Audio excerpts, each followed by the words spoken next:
जिसका नाम है विशेषण। देखिए दोस्त, आप सारे लोग जानते हैं यह टॉपिक परीक्षा की दृष्टि से अत्यंत महत्वपूर्ण है।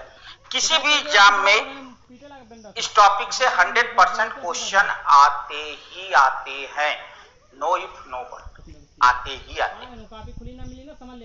तो आइए शुरू करते हैं विशेषण। देखिए विशेषण, यहां सबसे पहली बात हमने क्या कहा, विशेषण का शाब्दिक अर्थ क्या होता है। शाब्दिक मतलब जो विशेषण शब्द है उसका अर्थ क्या होता है, तो विशेषण का शाब्दिक अर्थ होता है विशेषता बताने वाला। विशेषण का शाब्दिक अर्थ क्या होता है, विशेषण का शाब्दिक अर्थ होता है विशेषता बताने वाला। तुरंत आपके दिमाग में एक प्रश्न उठ जाएगा कि जैसे ही मैंने कहा विशेषता बताने वाला, तुरंत आपके दिमाग में एक प्रश्न उठेगा कि किसकी विशेषता बताने वाला। भाई किसकी विशेषता बताएगा। चलो ये तो ठीक है, आपने कह दिया कि भैया विशेषण का मतलब है विशेषता बताने वाला, लेकिन अब ये भी तो बता दो साहब कि किसकी विशेषता बताने वाला ना। तो आप एक बात ध्यान रखिएगा। देखिए यहां मैंने एक बहुत अच्छी बात बताई दोस्त, जो बहुत कम लोग आपको पढ़ाएंगे। रियली लोग डायरेक्ट यहाँ परिभाषा बता देते हैं कि जो शब्द संज्ञा या सर्वनाम, किसकी विशेषता, संज्ञा या सर्वनाम की। लेकिन दोस्त मैं आपको ये बताऊंगा क्यों विशेषण संज्ञा या सर्वनाम की विशेषता क्यों। यही रीजन है मैंने आपसे जो कहा कि भाई क्यों चंद्रा इंस्टीट्यूट है, क्योंकि हम लोग एक एक पॉइंट को क्लियर करके पढ़ाने का प्रयास करते हैं। ये नहीं है कि हम केवल बता के सिलेबस कंप्लीट करें। तो दोस्त आइए देखिए, हमने कहा विशेषण माने विशेषता बताने वाला। तुरंत हमारे मन में एक प्रश्न उठा कि किसकी विशेषता बताने वाला। तो मैंने यहाँ एक वाक्य लिखा, गौर करिएगा। मैंने कहा वाक्य के मुख्य रूप से कितने अंग होते हैं, 3 अंग होते हैं। देखिए ये बात परम सत्य है कि किसी भी वाक्य के मेनली कितने अंग होते हैं, 3 अंग होते हैं। किसी भी वाक्य के मुख्य रूप से 3 अंग होते हैं। कौन कौन से होते हैं भैया, नंबर 1 कर्ता, नंबर 2 कर्म, नंबर 3 क्रिया। वाक्य के यही 3 मुख्य अंग होते हैं, कर्ता, कर्म, क्रिया। बाकी जो भी बातें आती हैं वो इन्हीं के सहायक के रूप में, सहयोगी के रूप में आती हैं। ओके भैया, तो चलिए अब आगे देखिए। अब हम क्या कर रहे हैं कि हमने कहा कि जो कर्ता और कर्म होगा वो या तो संज्ञा होगा या तो सर्वनाम। आप हर जगह से अब इस पॉइंट को परखिएगा। राम जाता है, राम करता है ना, राम क्या है, करता है, और राम माने संज्ञा है, व्यक्तिवाचक संज्ञा। भैंस चरती है, चरने का काम कौन कर रही है, भैंस कर रही है, तो भैंस क्या है, संज्ञा है। कैसी संज्ञा है, जातिवाचक संज्ञा है। कहने का मतलब जो भी हमारा कर्ता होगा ना, वो या तो संज्ञा होगा। मैं जाता हूं, मैं क्या है, सर्वनाम है, जाने का काम मैं कर रहा हूं, मैं करता हूं, तो मैं सर्वनाम है। तो जो हमारा कर्ता होगा वो या तो संज्ञा होगा या तो सर्वनाम। Point number 1। अब कर्म जो हमारा होगा वो भी या तो संज्ञा होगा या तो सर्वनाम। जैसे भैंस घास चरती है, अब यहां घास कर्म है और आप जान रहे हैं घास संज्ञा है ना। मोहन साइकिल चलाता है, यहां साइकिल कर्म है और साइकिल क्या है, संज्ञा है। लड़का आगरा जाता है, आगरा क्या है, कर्म है, आगरा क्या है, संज्ञा है। तो तमाम उदाहरण देकर मैंने आपको बता दिया कि हमारे वाक्य में जो संज्ञा, जो कर्ता और जो कर्म होगा, ये दोनों या तो संज्ञा होंगे या तो सर्वनाम। इस तरह से कर्ता और कर्म में एक समानता व्याप्त है, क्या कि दोनों या तो संज्ञा होते हैं या तो सर्वनाम होते हैं। लेकिन क्रिया क्या है भैया, तो क्रिया अलग है। क्यों, क्योंकि क्रिया सीधा सीधा कार्य का बोध कराती है। कार्य का बोध मतलब जैसे मैंने कहा भैंस चरती है तो चरना क्रिया है, लड़का आगरा जाता है, जाना क्रिया है ना, मीना पुस्तक पढ़ती है, पढ़ना क्रिया है, गाड़ी चलती है, चलना क्रिया है। तो कहने का मतलब यह है कि क्रिया संज्ञा और सर्वनाम से अलग है। क्यों, क्योंकि संज्ञा जो है, क्रिया कर्ता और कर्म से अलग है। क्यों अलग है, क्योंकि कर्ता और कर्म जो होते हैं वो या तो संज्ञा या तो सर्वनाम होते हैं। लेकिन क्रिया हमेशा किसका बोध कराती है, तो क्रिया हमेशा कार्य का बोध कराती है, इसलिए क्रिया इन दोनों से अलग है। अब देखिए दोस्त, तो आप ये समझ गए कि किसी भी वाक्य के मुख्य रूप से 3 अंग होते हैं, कर्ता, कर्म और क्रिया। और याद रखिएगा इन तीनों की विशेषता बताने वाले को विशेषण कहते हैं। क्या कहते हैं, इन तीनों की विशेषता बताने वाले को विशेषण कहते हैं। लेकिन यहां एक प्रश्न फंस जाएगा, क्या यदि हम तीनों की विशेषता बताने वाले को विशेषण कहें तो मामला ये फंसेगा कि ये कर्ता और कर्म और क्रिया के बीच का जो अंतर है ये अंतर कहां जाएगा। भाई जैसे अंतर का मतलब क्या, मैंने कहा कर्ता और कर्म जो है या तो संज्ञा या सर्वनाम है और क्रिया कार्य का बोध कराती है। तो ये संज्ञा सर्वनाम और कार्य का जो अंतर है ये कहां जाएगा। इसीलिए अब देखिए यही अपना पॉइंट समझिएगा, इसीलिए संज्ञा और सर्वनाम की विशेषता बताने वाले को विशेषण कहते हैं और क्रिया की विशेषता बताने वाले को भी विशेषण कहते हैं। पर यह अंतर दर्शाने के लिए क्या किया जाता है, इसके साथ क्रिया शब्द जोड़ दिया जाता है और क्रिया विशेषण कर दिया जाता है। तो यहां से आप दोनों परिभाषा समझ गए, बात क्लियर हो गई मेरे भाई। बहुत आसान शब्दों में मैंने आपको बताया मेरे दोस्त कि वाक्य के 3 मुख्य अंग होते हैं, कर्ता, कर्म और क्रिया। कर्ता और कर्म या तो संज्ञा होंगे या तो सर्वनाम होंगे और क्रिया किसका बोध कराएगी, क्रिया कार्य का बोध कराएगी। ओके, अब आप यहां देख लीजिए कि संज्ञा और सर्वनाम की विशेषता बताने वाले को या कर्ता और कर्म की विशेषता बताने वाले को विशेषण कहते हैं। अर्थात यहां से निकला कि संज्ञा और सर्वनाम की विशेषता बताने वाले को विशेषण कहते हैं। और चूंकि क्रिया और कार्य कर्ता कर्म में अंतर है तो क्रिया कार्य का बोध करा रही सबसे अलग है, इसलिए इसके अलग को दर्शाने के लिए हम क्रिया की विशेषता बताने वाले को भी विशेषण कहते हैं। लेकिन ये अंतर दर्शाने के लिए हम इसमें क्रिया शब्द जोड़ देते हैं और इस तरह से ये बन जाता है हमारा क्रिया विशेषण। तो इस तरह से हमने देखा कि जो शब्द क्रिया की, देखिए यहां से हमने 2 परिभाषा पढ़ ली, क्या, जो शब्द क्रिया की विशेषता बताता है उसे क्रिया विशेषण कहते हैं और जो शब्द संज्ञा या सर्वनाम की विशेषता बताता है उसे विशेषण कहते हैं। बात स्पष्ट हो गई, बात क्लियर हो गई। अब आइए इसी के बिहाफ पे हमने यहां परिभाषा बनाया है, वे शब्द जो संज्ञा या सर्वनाम की विशेषता बताते हैं उन्हें विशेषण कहते हैं। आपने यहां जान लिया, समझ लिया, कुछ इसमें बताना नहीं, अब परिभाषा आपको अपने आप आ गई है। जैसे अब यहां मैंने एक उदाहरण लिया है, आप इस उदाहरण पर गौर करें, अजय की बिल्ली काली है। अब देखिए मैं आपको यहां एक बात और बता दूं, चूंकि आपने अच्छी तरह से ये देखा कि संज्ञा और सर्वनाम की विशेषता बताने वाला शब्द विशेषण कहलाता है, इसलिए जहां भी विशेषण की बात की जाए तुरंत आप पहला काम क्या करेंगे, कुछ नहीं, दूसरा कोई काम नहीं करना, आप तुरंत पहला काम क्या करेंगे, संज्ञा और सर्वनाम को अंडरलाइन कर देंगे। क्या करेंगे, वाक्य में आए संज्ञा और सर्वनाम को अंडरलाइन करेंगे, तब फिर आगे की हम बात करेंगे। ठीक है, जैसे आइए थोड़ा सा पहले इसे छोटा उदाहरण करके पढ़ लें, फिर उसके बाद आगे पढ़ेंगे ना। जैसे बिल्ली काली है, अब फिर आगे तब पढ़ेंगे बड़ा करके। बिल्ली काली है, अब इस वाक्य में हम देख रहे हैं कि बिल्ली शब्द क्या है, तो बिल्ली को अंडरलाइन करके लिख दिया संज्ञा, क्योंकि आप अच्छी तरह से जानते हैं पशु पक्षियों के नाम जातिवाचक संज्ञा होते हैं, आपको बताया गया है। तो बिल्ली कैसी संज्ञा है, जातिवाचक संज्ञा है। अब देखिए, अब बिल्ली, क्या बिल्ली की यहां कोई विशेषता है, तो आप देखते ही कह दोगे कि हां सर बिल्कुल बिल्ली की विशेषता है, बिल्ली काली है। और अभी आपने कहा कि जो संज्ञा की विशेषता बताए या सर्वनाम की बताए उसे विशेषण कहते हैं, तो यहां बिल्ली संज्ञा की विशेषता है काली, इसका मतलब काली शब्द क्या है, विशेषण है। काली क्या है, विशेषण है। बात क्लियर हो गई।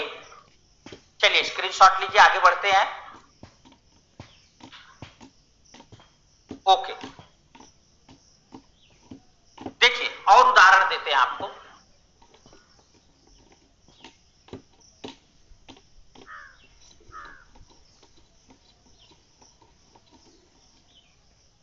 लंबी सड़क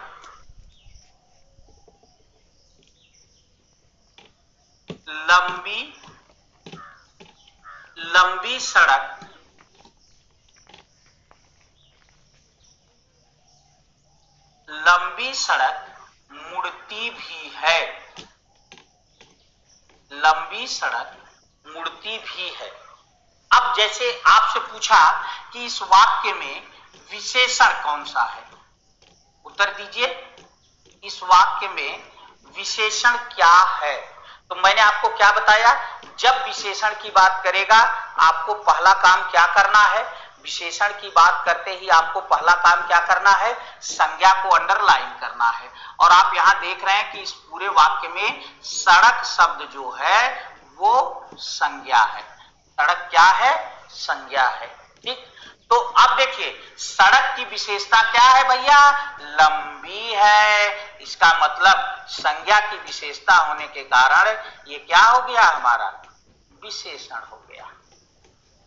बात क्लियर हो गई? स्पष्ट? चलिए आगे देखते हैं, एक उदाहरण और लेते हैं।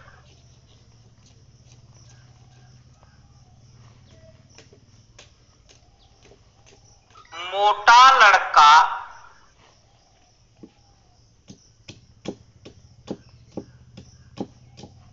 सड़क पर खड़ा था।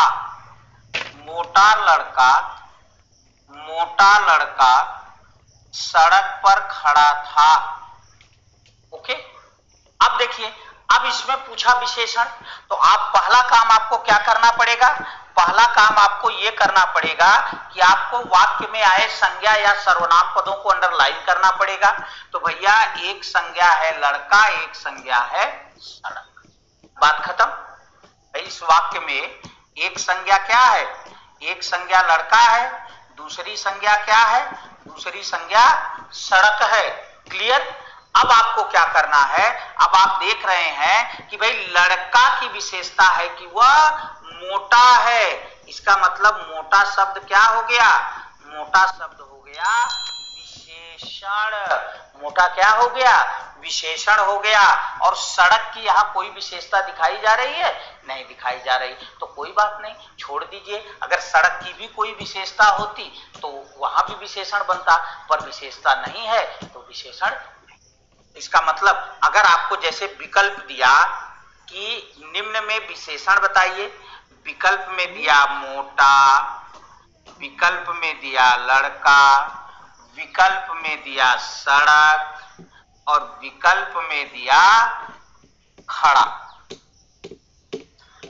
अब आपको बताना है ना, अब यहां आपको क्या बताना था? विशेषण। अगर यही प्रश्न आपसे पूछा गया, ये चार आपके सामने विकल्प हैं, तो आप तुरंत क्या करेंगे? पहले जो है संज्ञा या सर्वनाम जो भी पद हैं उनको अंडरलाइन करेंगे। और अंडरलाइन करने में आपने देखा कि यहाँ लड़का शब्द संज्ञा है, सड़क शब्द संज्ञा है और लड़के की विशेषता है कि वह मोटा है। इसका मतलब मोटा विशेषण है। तो इस वाक्य में मोटा शब्द क्या है? विशेषण है। हमारा सही उत्तर क्या है? मोटा है। बात स्पष्ट हो गई? क्लियर हो गई? कोई दिक्कत नहीं। चलिए एक सर्वनाम का उदाहरण लेता हूं।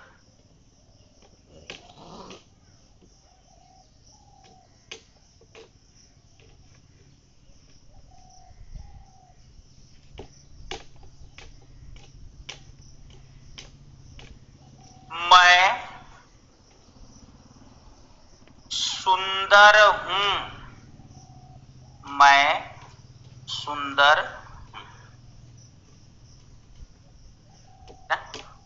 मैं सुंदर हूं। आपको एक वाक्य दिया, क्या दिया? मैं सुंदर हूं। और अब आपसे प्रश्न किया साहब, कहा भैया इस वाक्य में विशेषण बताइए कौन सा है? विशेषण बताइए। विकल्प में दिया मैं, जल्दी से उत्तर दे दीजिएगा। सुंदर, बिल्कुल मैं भले आप भाई पढ़ रहे हैं लेकिन आप उत्तर दे सकते हैं। मैं सुंदर हूं तीनों। चलिए आप खुद से जो समझे हैं उत्तर दीजिए, बोलिए, अपने से बोलिएगा तो आप समझ लेंगे मेरे मिला करके, मुझसे मैच करा के उत्तर सही है कि नहीं। देखिए अब इस वाक्य में पहले क्या करना है? मैंने आपसे कहा था संज्ञा या सर्वनाम को अंडरलाइन करना है। आपने देखा मैं शब्द सर्वनाम है तो पहले आपने मैं को अंडरलाइन कर लिया, मैं सर्वनाम हो गया।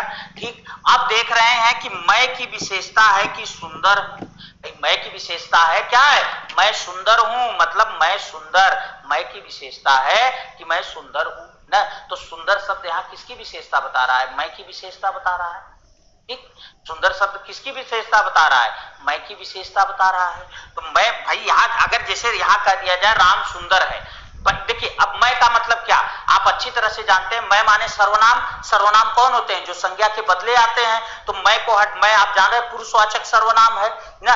मैं को हटाकर राम लिख दीजिए तो राम सुंदर है, तो राम की विशेषता सुंदर हो गई कि नहीं। तो भाई उसी राम की जगह तो मैं लिखा है, तो मैं की विशेषता भी तो सुंदर हो गई। इसका मतलब इस वाक्य में सुंदर विशेषण है और बाकी हमारा सही उत्तर सुंदर। बात स्पष्ट हो गई, क्लियर। तो देखिए नॉर्मली क्या होता है, जब आप कहीं अन्यत्र पढ़ेंगे तो लोग कहते हैं संज्ञा या सर्वनाम की विशेषता बताने वाले को विशेषण कहते हैं, और वो प्रायः एक संज्ञा का उदाहरण देकर के शांत हो जाते हैं। लेकिन मैंने यहाँ क्या कहा, मैंने कहा संज्ञा या सर्वनाम की विशेषता बताने वाले को विशेषण कहते हैं। मैंने आपको संज्ञा का भी उदाहरण दिया, मैंने आपको विशेष सर्वनाम का भी उदाहरण दिया, और बाकायदे कई उदाहरण देकर आपको सिद्ध किया कि विशेषण क्या है और कैसे आपको जानना है। क्लियर हो गया। चलिए स्क्रीनशॉट लीजिए, आगे बढ़ते हैं।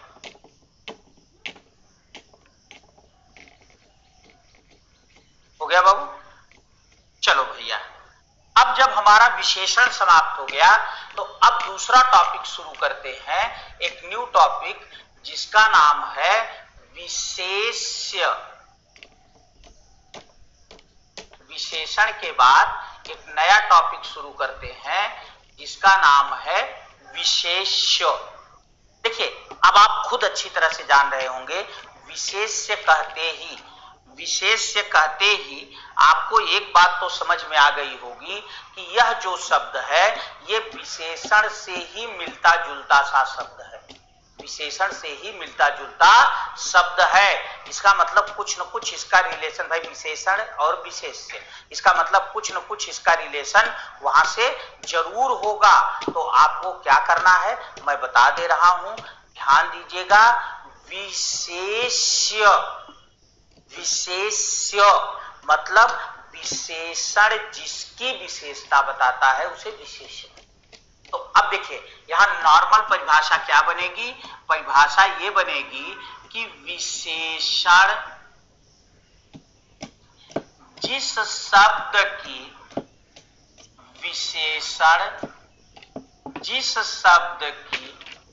विशेषता बताता है, विशेषण जिस शब्द की विशेषता बताता है उसे विशेष्य।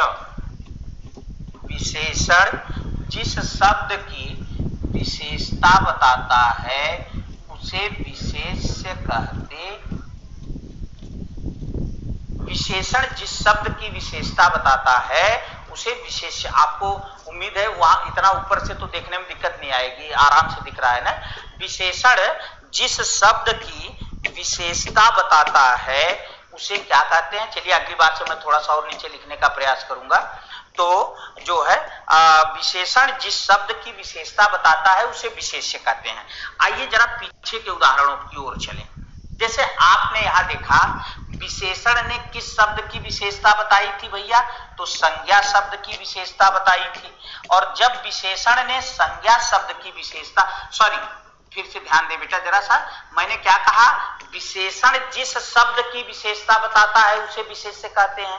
अब आपने देखा यहां विशेषण ने किसकी विशेषता बताया, लड़का की विशेषता बताया। भाई लड़का की विशेषता है कि वह मोटा है, इसका मतलब मोटा शब्द क्या है, विशेषण है। और मोटा किसकी विशेषता है, लड़का की। और आपने कहा जिसकी विशेषता बताई जाती है, विशेषण जिसकी विशेषता बताता है, तो यहाँ विशेषण किसकी विशेषता बता रहा है, लड़के की विशेषता बता रहा है। इसका मतलब लड़का शब्द क्या है, विशेष्य है। फिर देखिए दूसरे उदाहरण में देखिए, लंबी सड़क लंबी सड़क मुड़ती भी है।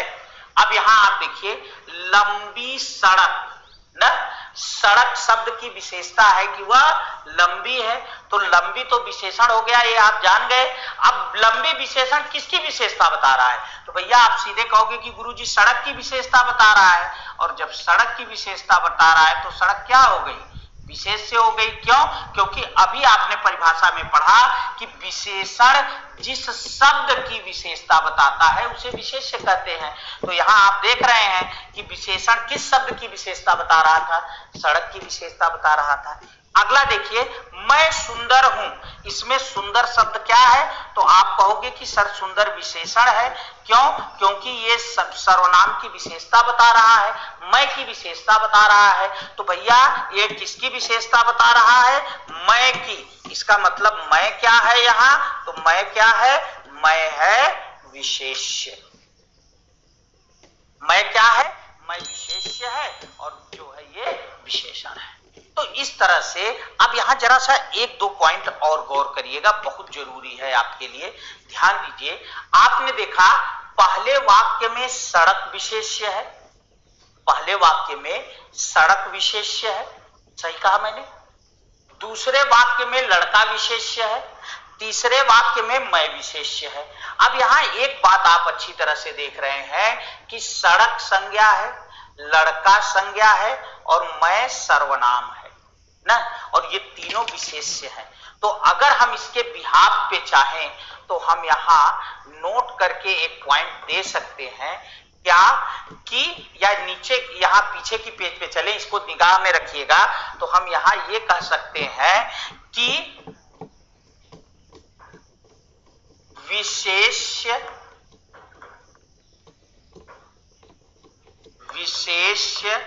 संज्ञा अथवा विशेष्य संज्ञा अथवा सर्वनाम, विशेष्य संज्ञा अथवा सर्वनाम होते, मतलब जो वाक्य में आई संज्ञा होती है, जो वाक्य में आई संज्ञा होती है, या जो वाक्य में आया सर्वनाम होता है, वो क्या होता है?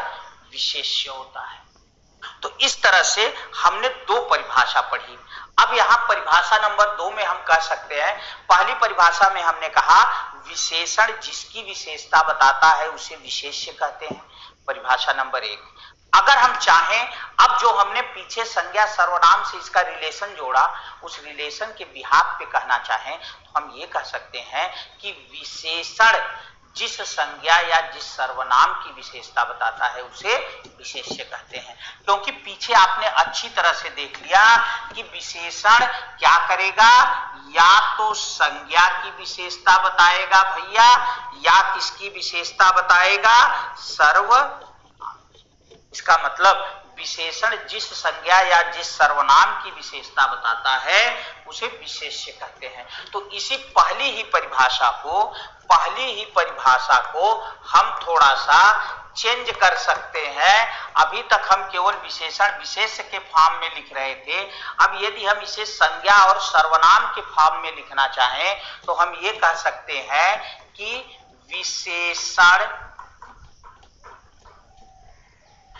जिस संज्ञा अथवा विशेषण जिस संज्ञा अथवा सर्वनाम की विशेषण जिस संज्ञा अथवा सर्वनाम की विशेषता, विशेषण जिस संज्ञा अथवा सर्वनाम की विशेषता बताता है उसे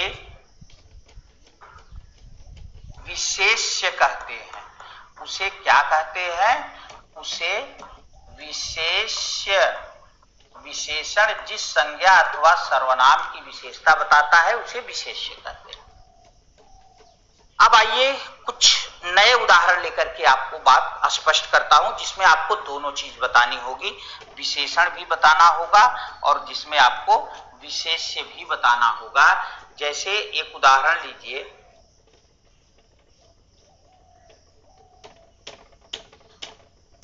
लाल सेब, लाल सेब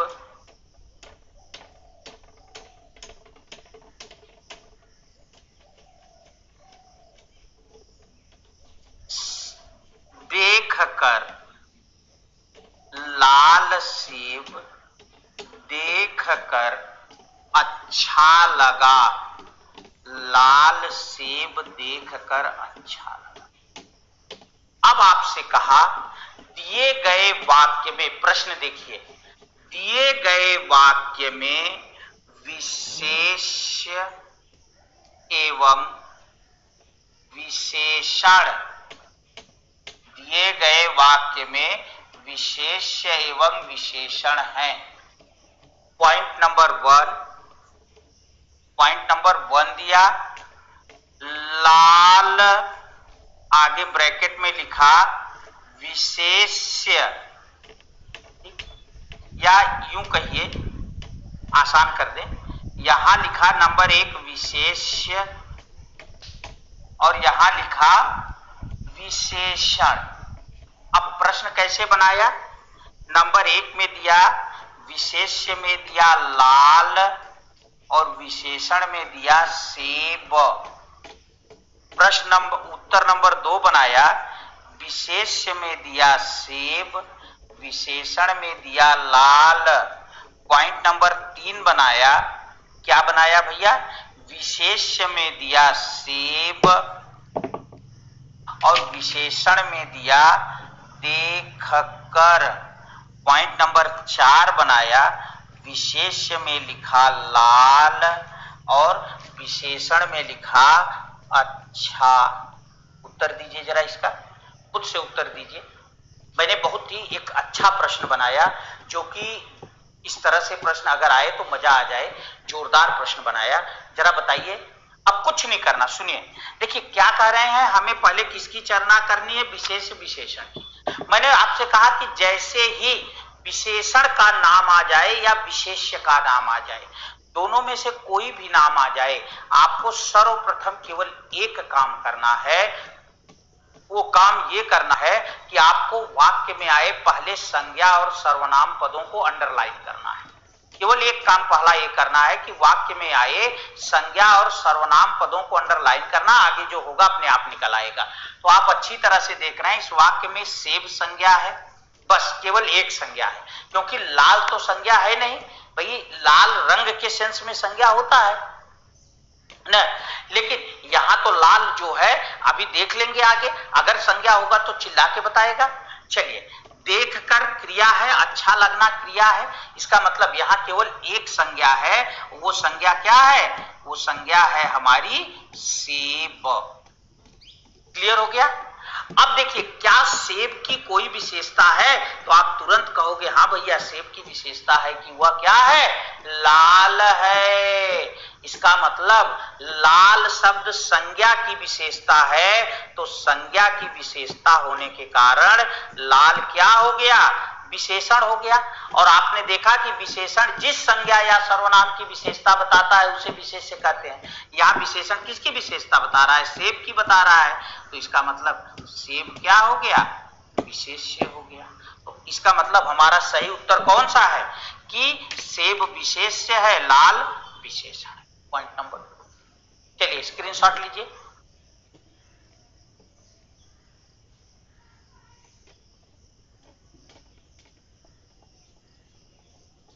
हो गया? आइए और उदाहरण देते हैं आपको।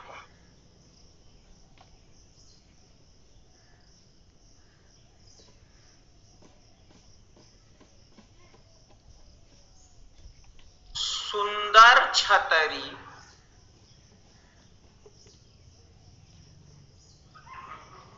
अब जरा इस उदाहरण को ध्यान से समझिए।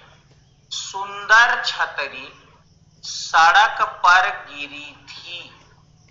क्या कह रहे हैं? सुंदर छतरी सड़क पर गिरी थी। ओके, अब यहां आपसे कहा कि इसमें कौन शब्द विशेष्य है और कौन विशेषण है, आपको बताना है। अब आपको जैसे ही विशेष्य विशेषण की बात आई, तत्काल आपको पहला काम क्या करना है? पहला काम आपको यह करना है कि संज्ञा और सर्वनाम पदों को अंडरलाइन करना है। अब आप देख रहे हैं इस वाक्य में दो संज्ञा है, एक छतरी एक सड़क। अब देखिए, जो अगर छतरी की विशेषता होगी, सड़क की जिसकी विशेषता होगी, पहले विशेषता पकड़ते हैं। तो हमने देखा भैया छतरी की विशेषता है कि वह क्या है? छतरी की विशेषता है कि वह सुंदर है। तो भैया एक संज्ञा है हमारी, एक संज्ञा है हमारी छतरी और दूसरी संज्ञा क्या है? हमारी सड़क है। अब छतरी की विशेषता है कि वह सुंदर है। इसका मतलब एक पॉइंट तो हमारा बिल्कुल स्पष्ट निकल कर आ गया कि इस वाक्य में सुंदर शब्द विशेषण है, पॉइंट नंबर 1। और किसकी विशेषता बता रहा है? छतरी की। और जिसकी विशेषता बताई जाती है उसे विशेष से कहते हैं। तो हमारा एक जोड़ा तो निकल कर आ गया कि इस वाक्य में सुंदर शब्द विशेषण है, सुंदर शब्द क्या है? विशेषण है, और छतरी क्या है? विशेष्य है। सुंदर शब्द क्या है? विशेषण है, और छतरी क्या है? विशेष्य है। एक पॉइंट निकल कर आ गया। तो एक विशेषण विशेष्य हमारा निकल कर आ गया कि विशेषण और विशेष्य। तो विशेषण में एक हमारा निकल कर आया कौन?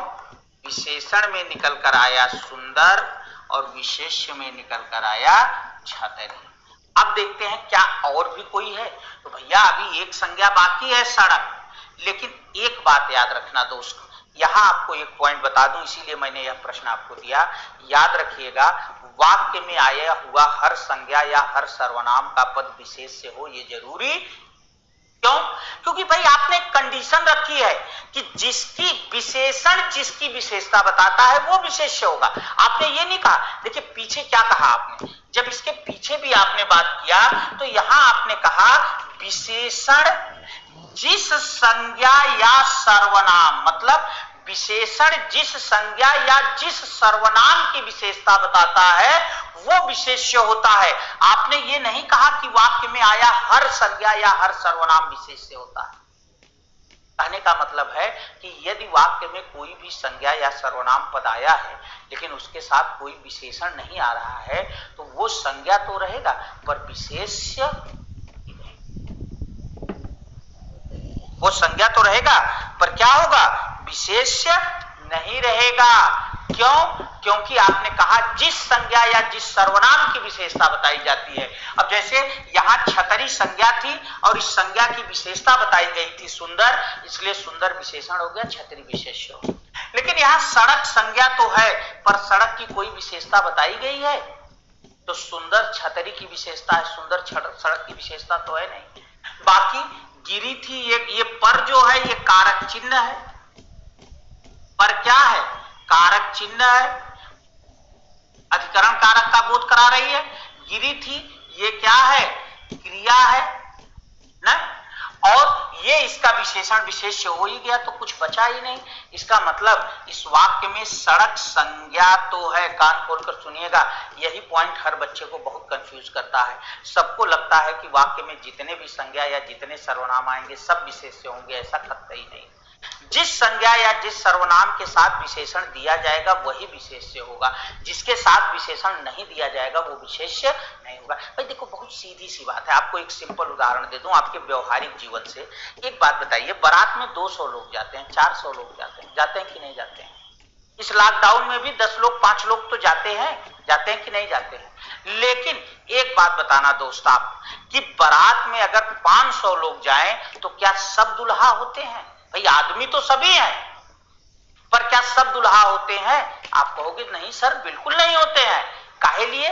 भैया जिसको दुल्हन मिलती है वो दुल्हा कहलाता है, जिसकी शादी होनी है जिसको दुल्हन मिलनी है वो दुल्हा कहलाता है। तो बिल्कुल वही चीज है कि यहां आदमी तो सब है, संज्ञा और सर्वनाम तो सब है, लेकिन विशेष्य सब नहीं होंगे। क्यों? क्योंकि जिसे विशेषण रूपी दुल्हन मिलेगी वही विशेष्य कहलाएगा। जिसे विशेषण रूपी दुल्हन नहीं मिलेगी वो जाए खूब बढ़िया बढ़िया आइटम काटे और धीरे से मुस्कुरा के चला आए, वो विशेष्य नहीं होगा। बात क्लियर हो गई? बिल्कुल एकदम श्योर। तो कहने का मतलब इस वाक्य में सड़क संज्ञा तो है पर सड़क शब्द क्या है? विशेष्य नहीं है। क्यों? क्योंकि इसकी कोई विशेषता नहीं बताई गई और जिस संज्ञा या सर्वनाम की विशेषता बताई जाती है वही विशेष्य होता है। बात स्पष्ट हो गई? बात क्लियर हो गई? तो अब इसके बाद जो है, अब इसके बाद हम आगे की बात करेंगे और आगे की बात करेंगे दोस्त तो ध्यान रखिएगा,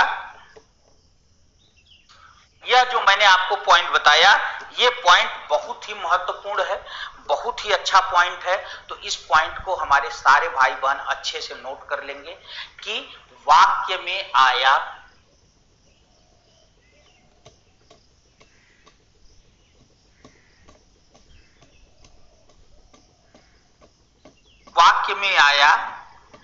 प्रत्येक संज्ञा या सर्वनाम का पद, वाक्य में आया प्रत्येक संज्ञा या सर्वनाम, वाक्य में आया प्रत्येक संज्ञा या सर्वनाम का पद विशेष्य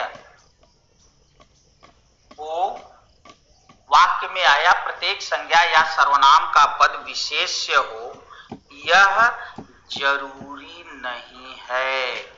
वाक्य में आया प्रत्येक संज्ञा या सर्वनाम का पद विशेष्य हो, यह जरूरी नहीं है। क्यों नहीं है? क्योंकि जिसकी विशेषता बताई जाएगी उसी को विशेष्य कहेंगे, जिसकी विशेषता नहीं बताई जाएगी उसे विशेष्य।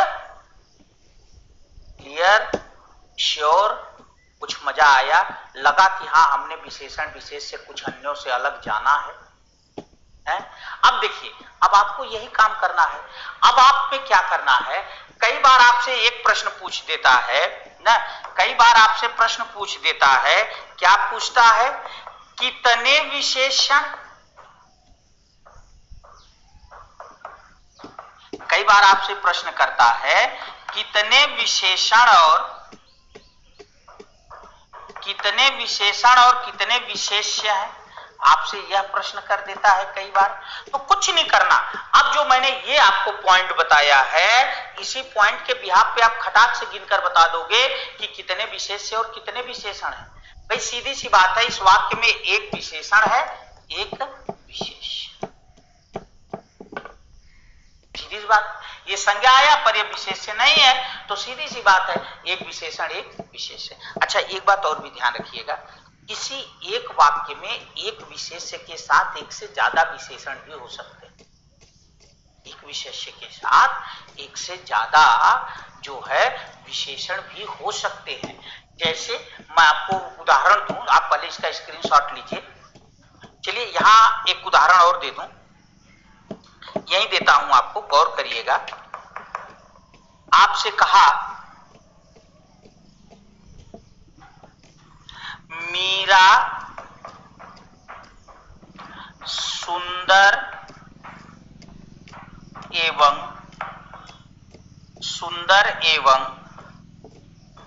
कर्मठी है। मीरा सुंदर एवं कर्मठी है। अब आपसे यही प्रश्न पूछ लिया, जो प्रश्न यहां मैंने बनाया है कि इस वाक्य में कितने विशेष्य और कितने विशेषण है। विकल्प मैं यहां बना रहा हूं, विकल्प नंबर 1 दिया, यहां लिखा विशेष्य और यहां लिखा विशेषण।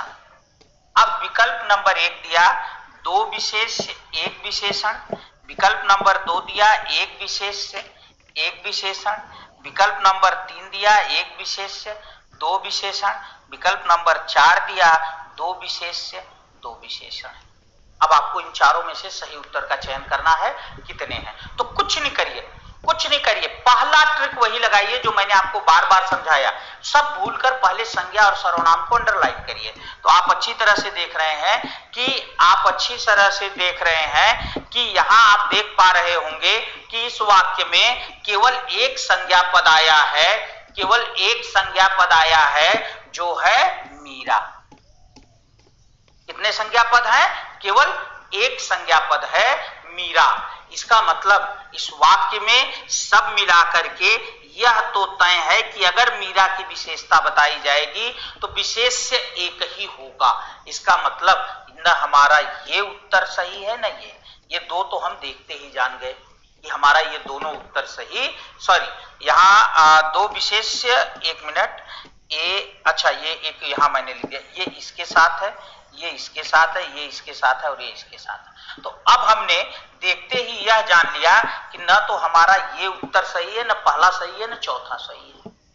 अब आइए देखते हैं कि मीरा की विशेषता है कि वह सुंदर है, तो इसलिए सुंदर शब्द क्या हो गया, सुंदर विशेषण हो गया। इसका मतलब यह भी क्लियर हो गया कि मीरा विशेष्य है, अर्थात एक विशेष्य है, ये तय हो गया। ठीक, अब लेकिन ये देखें कि क्या विशेषण अकेला है या एक से ज्यादा है। तो आप देख रहे हैं मीरा सुंदर भी है, प्लस मीरा जो है वो क्या है, कर्मठी भी है ना। इसका मतलब मीरा की जो दूसरी विशेषता है वो कर्मठी है।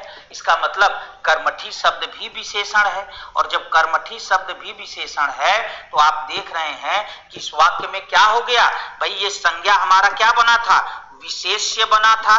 तो जब आप देख रहे हैं कि इस वाक्य में एक विशेष्य है और दो विशेषण है, इसका मतलब तीसरा आंसर हमारा सही है, एक विशेष्य दो विशेषण। बात क्लियर हो गई,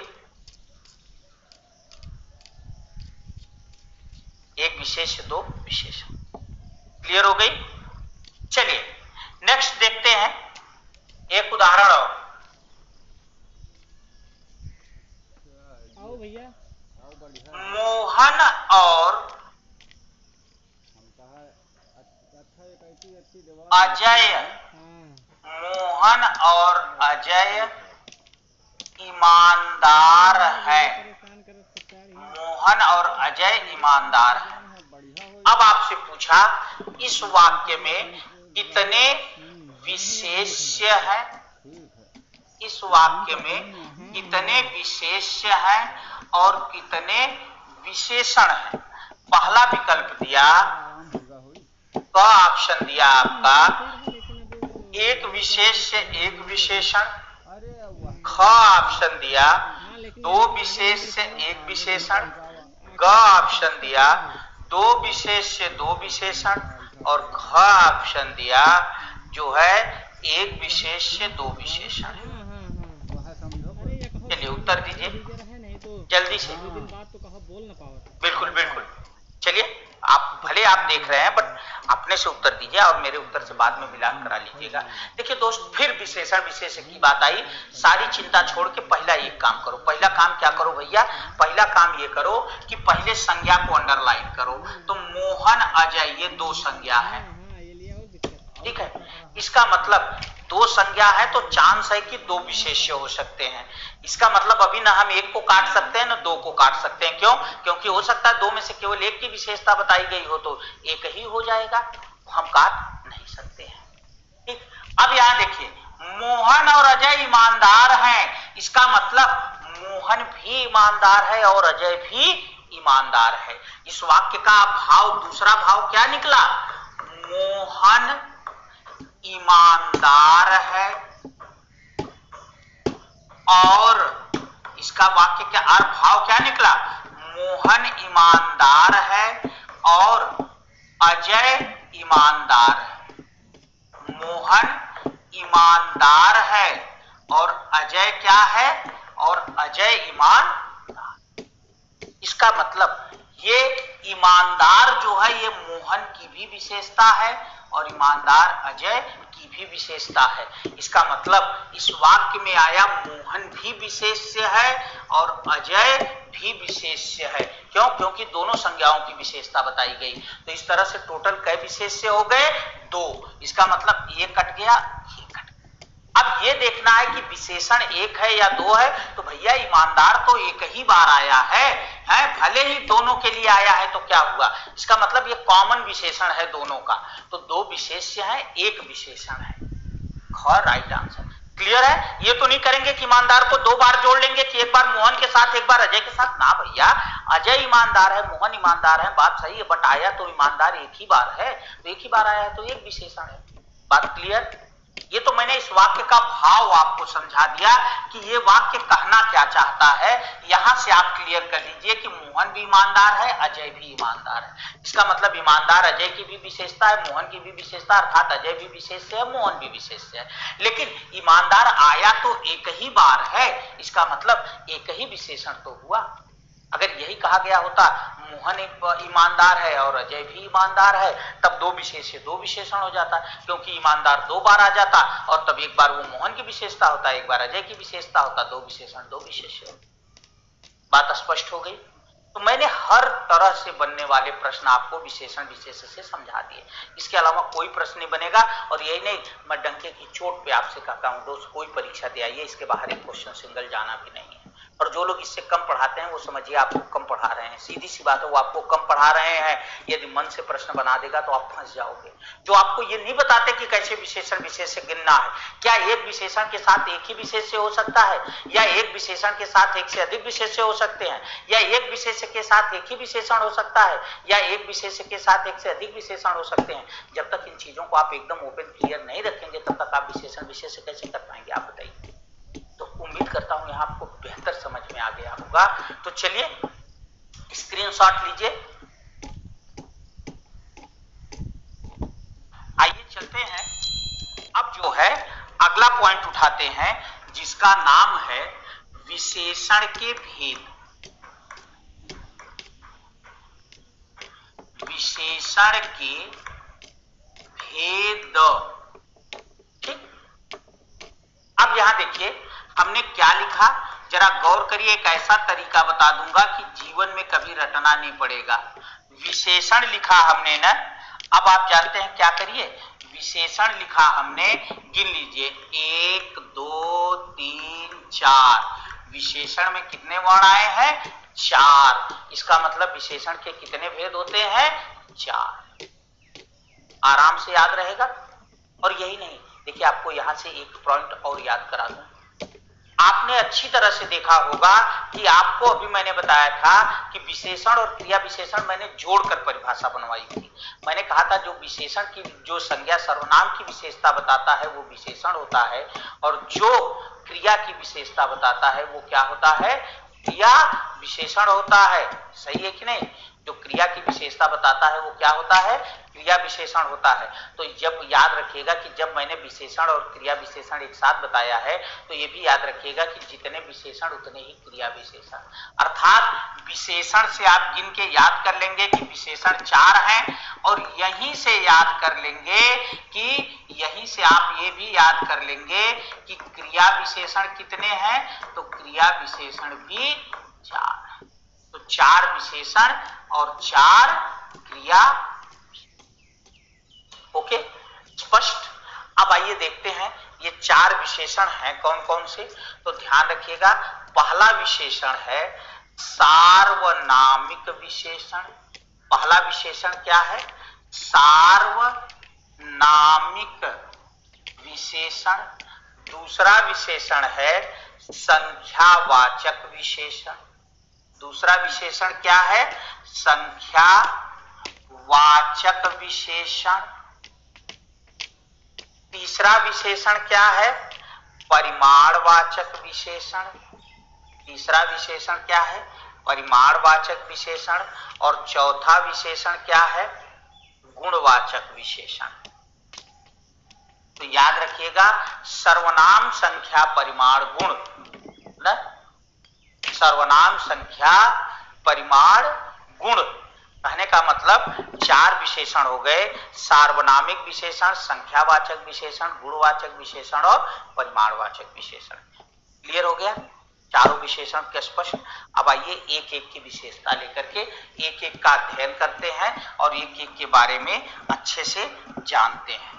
ठीक है, तो आइए पहली हेडिंग डालते हैं। पहली हेडिंग डालते हैं जिसका नाम है नंबर 1 सार्वनामिक विशेषण। क्या नाम है, सार्वनामिक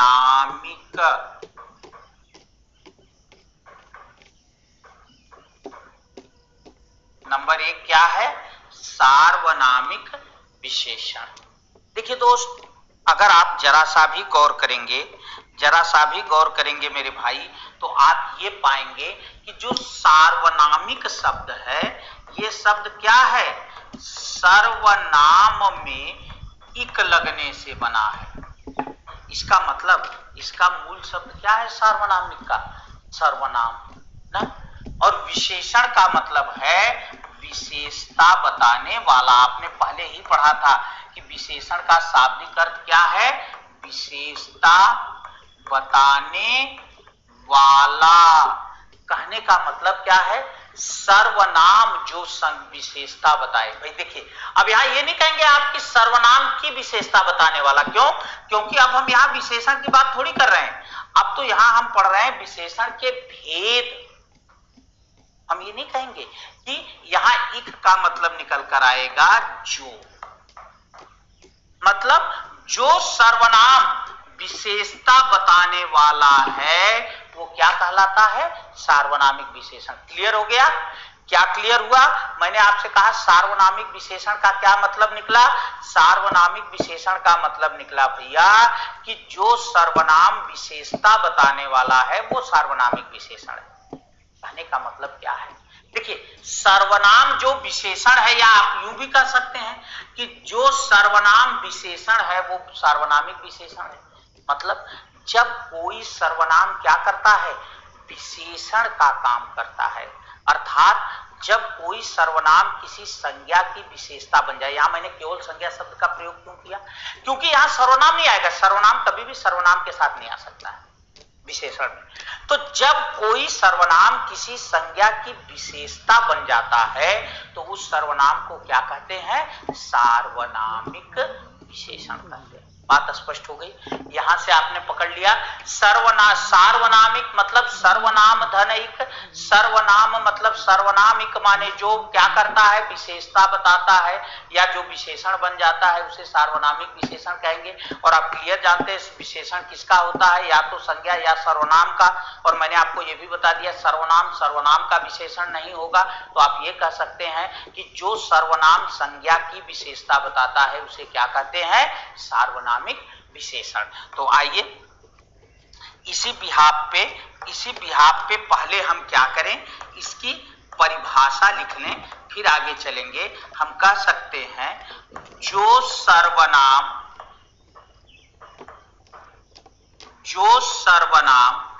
संज्ञा की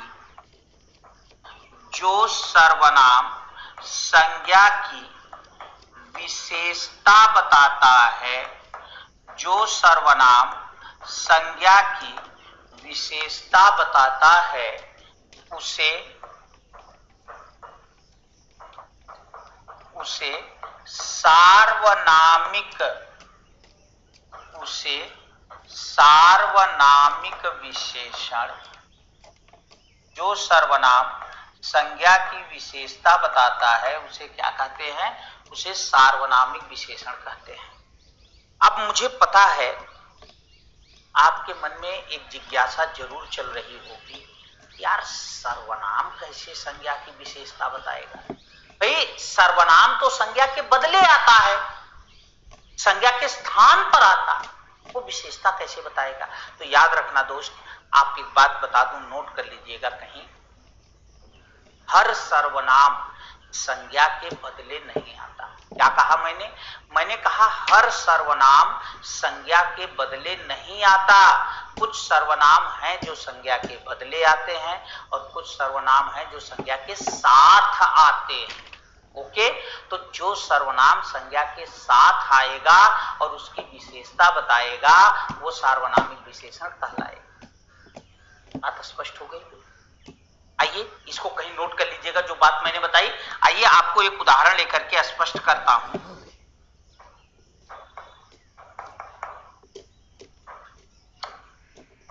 यह घर है। देखिए, अब आप इस वाक्य में देख रहे हैं अच्छी तरह से, घर शब्द क्या है? संज्ञा है। और घर से जस्ट पहले यह क्या आया है? सर्वनाम आया है। इसका मतलब यहां सर्वनाम संज्ञा के साथ आया है। इसका मतलब यदि यह संज्ञा की विशेषता बताएगा तो यह जरूर सार्वनामिक विशेषण होगा। तो भैया अब देखें यह संज्ञा की विशेषता बता रहा है कि नहीं बता रहा है? तो बिल्कुल बता रहा है। भाई हमने क्या कहा? यह घर है। इसका मतलब फिक्स है, तय है, श्योर है, ये घर ही है, घर को छोड़कर दूसरा कुछ नहीं है। तो ये जो घर की स्थिति को निश्चित किया गया वो क्या बन गया? निश्चयवाचक सर्वनाम बना प्लस विशेषण भी बना। ध्यान दीजिए, फिर से बात समझिए, क्योंकि यही प्रश्न पूछा एक बार और अच्छे चक्कर खा गए। मैं अभी प्रश्न दिखाऊंगा। लिख के आपसे उत्तर भी लूंगा, लेकिन पहले मेरी मूल बात समझिए। मैंने क्या कहा? मैंने कहा जैसे यह घर है, यह घर, तो यह शब्द जो घर की स्थिति को निश्चित कर रहा है वो घर की विशेषता भी बन गया कि ये घर ही है, घर को छोड़कर दूसरा कुछ नहीं है। तो यह ने यहां दो काम किया। क्या किया? एक तो यह ने घर की स्थिति को क्या किया? निश्चित किया। और जब घर की स्थिति को निश्चित किया तो यह निश्चयवाचक सर्वनाम बना। प्लस यह ने यहां दूसरा भी काम किया। क्या किया? यह ने यहां घर संज्ञा की विशेषता बताया, इसलिए यह यहां विशेषण भी है। तो अब इस तरह से हम टोटल जोड़ लें तो हम इसे कह सकते हैं ये सार्वनामिक विशेषण है या निश्चित सार्वनामिक विशेषण है, निश्चयवाचक सार्वनामिक विशेषण है। बट हमें निश्चयवाचक से मतलब ही नहीं है, हम सेम कह सकते हैं कि यह क्या है भैया? तो सीधी सी बात है, यह जो है वो सार्वनामिक विशेषण है। बात स्पष्ट हो गई? बात स्पष्ट हो गई।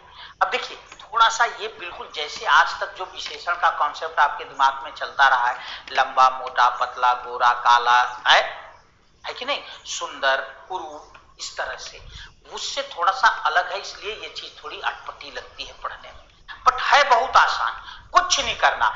जब कोई सर्वनाम संज्ञा के साथ आए, संज्ञा से पहले भी आएगा, ये भी बता दूं, संज्ञा के बाद नहीं आएगा, ये भी नोट कर लो आप कहीं भी, संज्ञा से पहले आएगा। तो जब कोई सर्वनाम संज्ञा से पहले आए और संज्ञा से पहले आकर उस संज्ञा की विशेषता बन जाए तो वो क्या कहलाता है? वो कहलाता है सार्वनामिक विशेषण।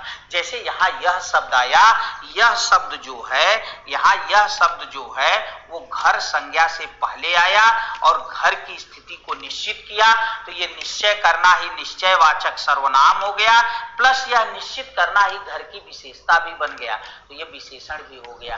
तो इस तरह से ये क्या बन गया? टोटल सार्वनामिक। ठीक है, चलिए और उदाहरण देता हूं, आप स्क्रीनशॉट लीजिए।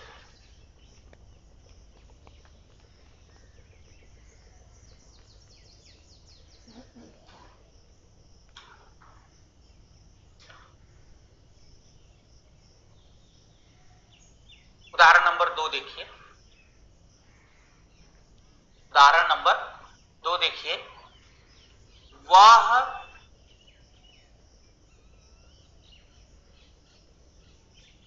ट्रैक्टर है, वह ट्रैक्टर है। अब कह रहे हैं कि वह ट्रैक्टर है, इसका मतलब क्या हुआ? यहां ट्रैक्टर शब्द क्या है भैया? नंबर 1 पर पहले आप देखो तो एक वस्तु है जिसका एक नाम है ट्रैक्टर, तो एक वस्तु होने के कारण ट्रैक्टर शब्द जो है वो नंबर 1 भैया ट्रैक्टर संज्ञा है, पॉइंट नंबर 1। अब देखिए वह ट्रैक्टर है, इसका मतलब फिक्स है, वह ट्रैक्टर ही है, ट्रैक्टर को छोड़कर दूसरा कुछ। इसका मतलब यहां वह ने क्या किया? ट्रैक्टर की स्थिति को निश्चित किया, और जब निश्चित किया तो जो संज्ञा की स्थिति को निश्चित करते हैं उसे क्या कहते हैं? तो उसे कहते हैं निश्चयवाचक सर्वनाम। इसका मतलब यहां वह शब्द जो है वो निश्चयवाचक सर्वनाम है। ठीक, अब देखिए, अब जो ट्रैक्टर की स्थिति निश्चित की गई वो ट्रैक्टर की विशेषता भी बन गई कि भैया ट्रैक्टर की विशेषता है क्या? कि वह ट्रैक्टर ही है, ट्रैक्टर को छोड़कर दूसरा कुछ नहीं है। इसका मतलब यहां वह शब्द ट्रैक्टर की विशेषता भी बता रहा है कि भैया ये ट्रैक्टर ही है, तो ये सर्वनाम भी है। प्लस क्या है? प्लस नंबर 2, वह जो है ये सर्वनाम तो है ही, सर्वनाम के साथ ही साथ वह जो है वो विशेषण भी है। अब अगर इन दोनों को प्लस कर दें आप तो ये हो गया हमारा क्या? सार्वनामिक विशेषण, सार्वनामिक विशेषण।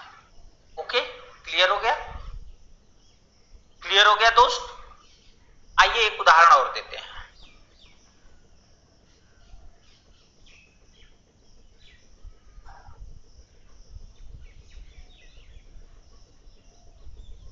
किसी लड़के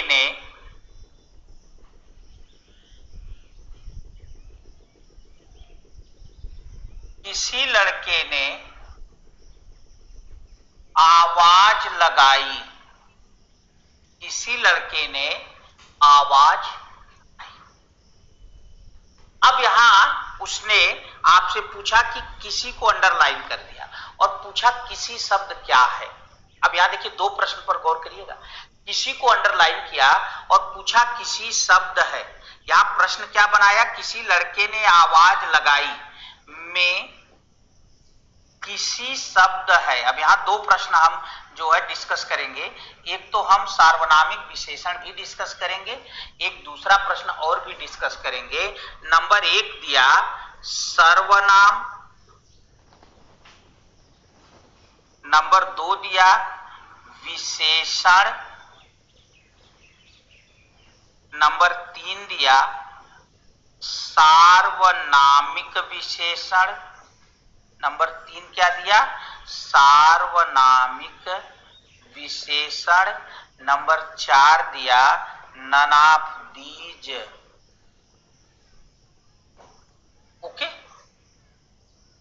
अब देखिए अब आप कैसे प्रश्न सॉल्व करेंगे भैया, गौर करिए।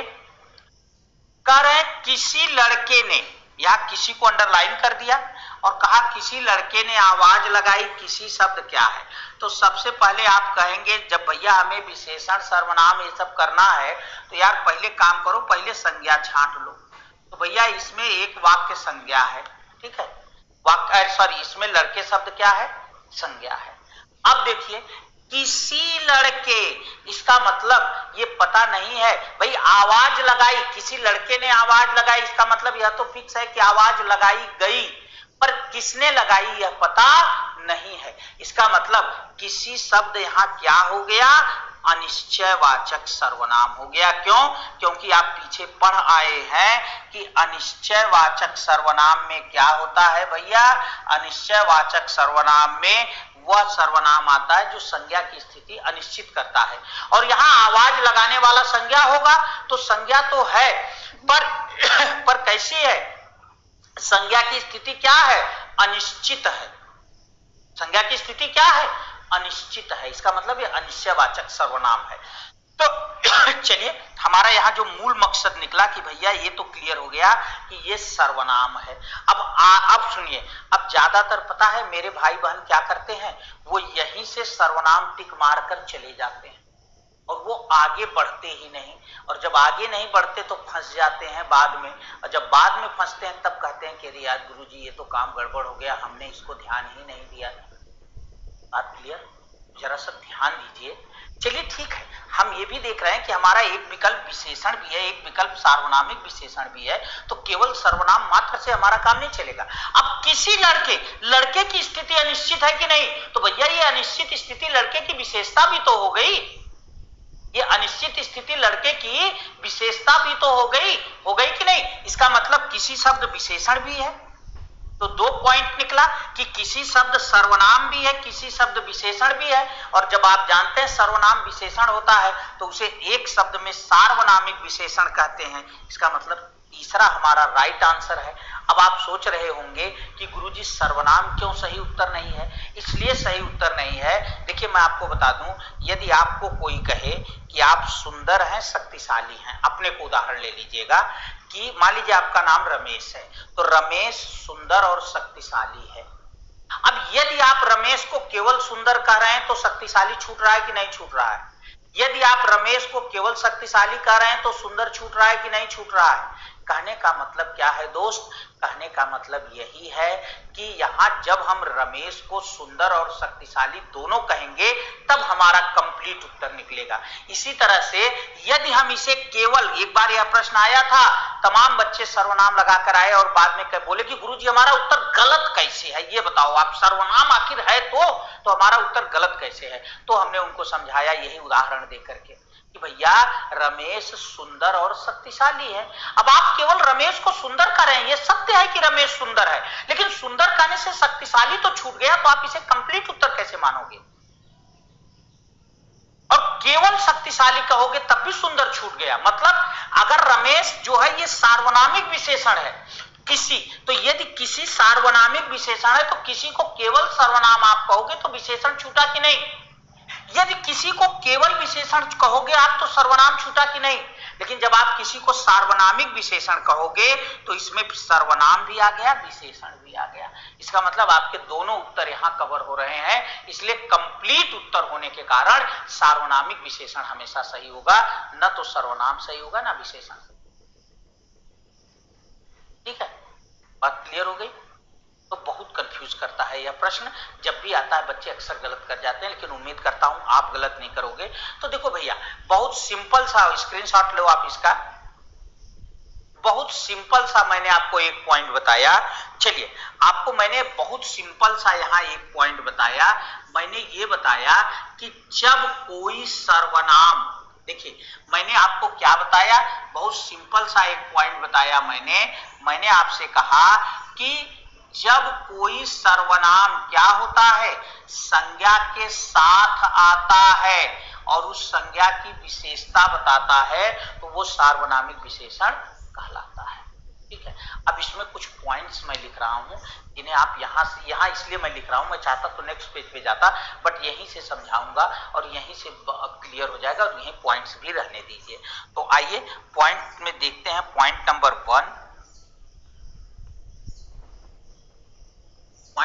1 देखते हैं। निश्चयवाचक सर्वनाम, नोट करिएगा इसको, बहुत महत्वपूर्ण है। इससे आपका आधा प्रश्न इसी से सॉल्व हो जाएगा। निश्चयवाचक सर्वनाम सदैव, निश्चयवाचक सर्वनाम सदैव सार्वनामिक क्या होता है, निश्चयवाचक सर्वनाम सदैव सार्वनामिक विशेषण होता है। निश्चयवाचक सर्वनाम सदैव सार्वनामिक विशेषण होता। निश्चयवाचक सर्वनाम क्या होता है, सदैव सार्वनामिक विशेषण होता है। कहने का मतलब क्या है, क्यों होता है ये बता दूं।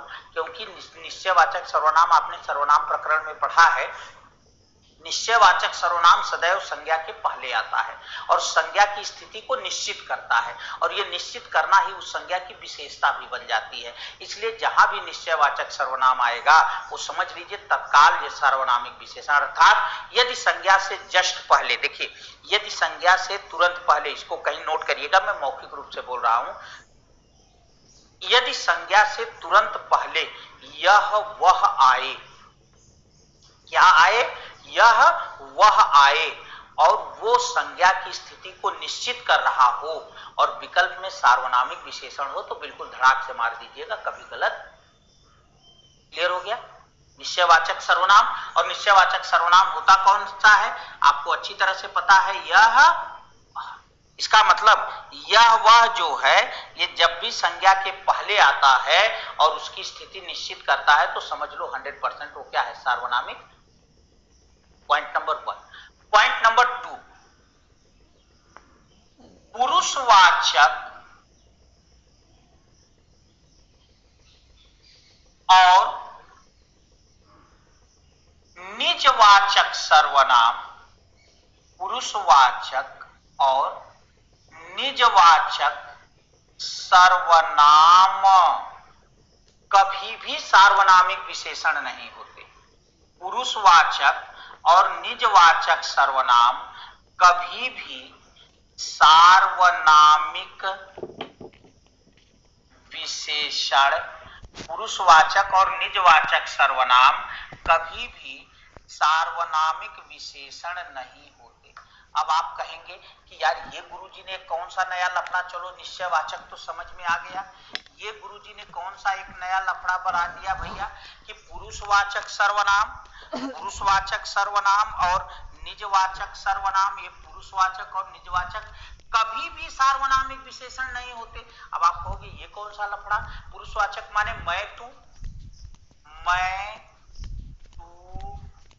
हम, यह, वह, आप, इसे आप सर्वनाम में खूब विधिवत पढ़े हैं कि कब यह हुआ पुरुषवाचक होता है, कब यह हुआ निश्चयवाचक होता है, कब आप पुरुषवाचक होता है, कब आप निजवाचक होता है। तो चाहे आप तो नहीं ही होगा, चाहे वो पुरुषवाचक चाहे निजवाचक, दोनों में आता है तो दोनों यही है।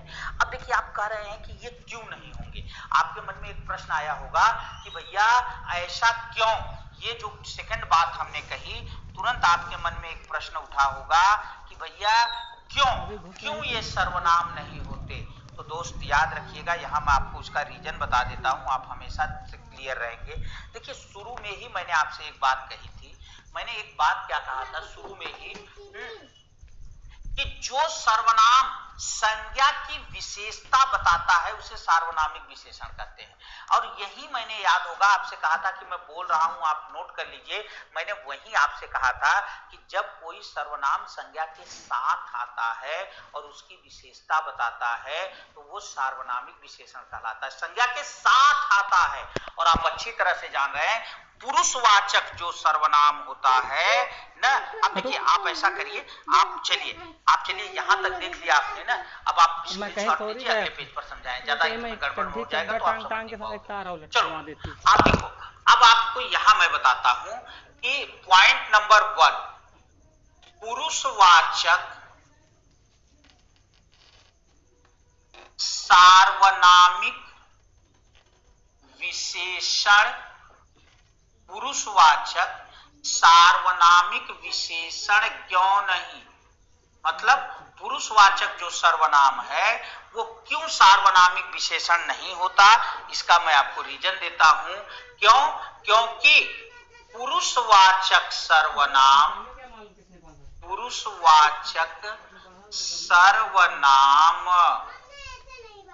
सदैव संज्ञा के बदले आते हैं। गौर करिएगा, ये सारी बातें आपको सब लोग नहीं बताएंगे, क्योंकि लोगों को लगता है कि बच्चों को कठिन होने लगेगा और कौन जाए ना।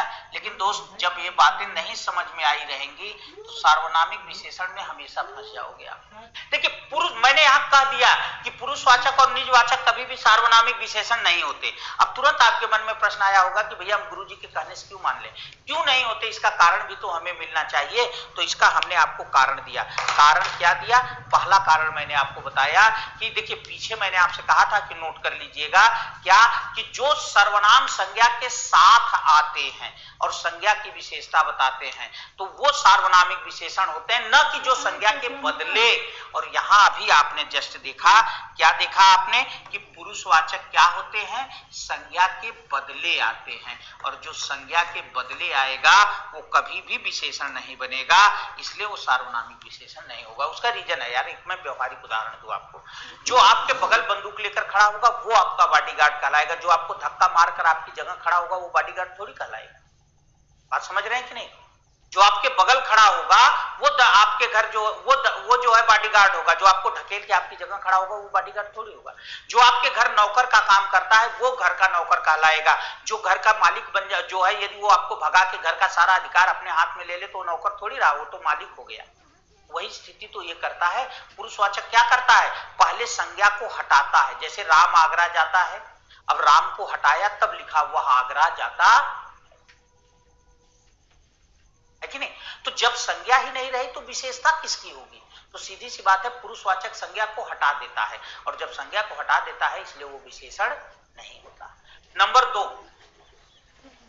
निजवाचक विशेषण क्यों, सार्वनामिक विशेषण क्यों नहीं? निजवाचक सर्वनाम सार्वनामिक विशेषण, निजवाचक सर्वनाम सार्वनामिक विशेषण क्यों नहीं? निजवाचक सर्वनाम सार्वनामिक विशेषण क्यों नहीं? भैया प्रश्न आपका दिया तो इसका भी मैं आपको उत्तर दे दूं। एक बात याद रखिएगा, अभी आपने जस्ट देखा कि जो सर्वनाम संज्ञा के साथ आता है वो संज्ञा का बोध कराता, सर्वनाम विशेषण बनता, सार्वनामिक विशेषण बनता है। तो आप कहोगे भैया निजवाचक तो संज्ञा के साथ आता है, लेकिन एक बात ध्यान रखिएगा, जैसे मैं यहां उदाहरण दूं, मैं या राम अपने